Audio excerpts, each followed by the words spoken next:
A good gardener. When you understand the suffering of the other person, you are able to transform your desire to punish, and then you want only to help him or her. At that moment, you know that your practice has succeeded. You are a good gardener. Inside every one of us is a garden, and each practitioner has to go back to it and take care of it. Maybe in the past, you left it untended for a long time.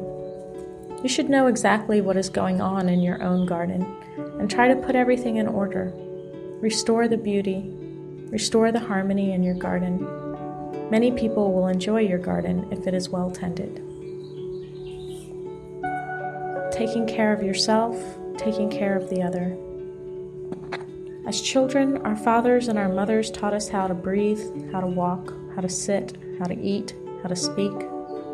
But when we come to the practice, we are reborn as spiritual beings. So we have to learn how to breathe again, mindfully. We learn how to walk again, mindfully. We want to learn how to listen again, mindfully and with compassion. We want to learn how to speak again with the language of love, to honor our original commitment. Darling, I suffer. I am angry.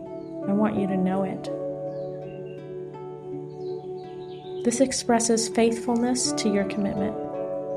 Darling, I am doing my best. I am taking good care of my anger, for me and for you also. I don't want to explode, to destroy myself and destroy you. I am doing my best. I am putting into practice what I have learned from my teacher, from my Sangha. This faithfulness will inspire respect and confidence in the other party. And lastly, darling, I need your help. This is a very strong statement, because usually when you're angry, you have the tendency to say, I don't need you. Instead, say, darling, I need your help. If you can say these 3 sentences with sincerity from your heart, a transformation will take place in the other person. You cannot doubt the effect of such a practice. You influence the other person to start practicing too, just by your behavior. She will think, he is faithful to me. He is keeping his commitment. He is trying to do his best. I must do the same. So in taking good care of yourself, you take good care of your beloved one. Self-love is the foundation for your capacity to love the other person. If you don't take good care of yourself, if you are not happy, if you are not peaceful, you cannot make the other person happy. You cannot help the other person. You cannot love. Your capacity for loving another person depends entirely on your capacity for loving yourself, for taking care of yourself. Healing the wounded child within. Many of us still have a wounded child alive within us. Our wounds may have been caused by our father or our mother. Our father may have been wounded when he was a child. Our mother may have been wounded as a little girl too.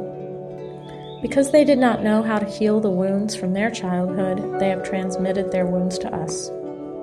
If we do not know how to transform and heal the wounds in ourselves, we are going to transmit them to our children and grandchildren.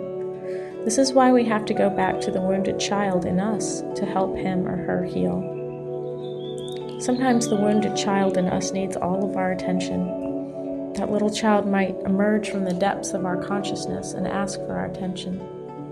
If you are mindful, you will hear his or her voice calling for help. At that moment, instead of contemplating the beautiful sunrise, you go back and tenderly embrace the wounded child within you. Breathing in, I go back to my wounded child. Breathing out, I will take good care of my wounded child. To take good care of ourselves, we must go back and take care of the wounded child inside of us.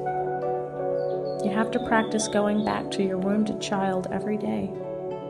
You have to embrace him or her tenderly, like a big brother or a big sister. Talk to him, talk to her. And you can write a letter to the little child in you of 2 or 3 pages to say that you recognize his or her presence and you will do everything you can to heal his or her wounds. When we speak of listening with compassion, we usually think of listening to someone else. But we must also listen to the wounded child inside of us. The wounded child in us is here in the present moment, and we can heal him or her right now. My dear little wounded child, I am here for you, ready to listen to you. Please tell me all of your suffering, all of your pain. I am here, really listening. And if you know how to go back to him or her and listen like that every day for 5 or 10 minutes, healing will take place. When you climb a beautiful mountain, invite your little child within to climb with you. When you contemplate the beautiful sunset, invite him or her to enjoy it with you. If you do that for a few weeks or a few months, the wounded child in you will be healed. Mindfulness is the energy that can help us do this.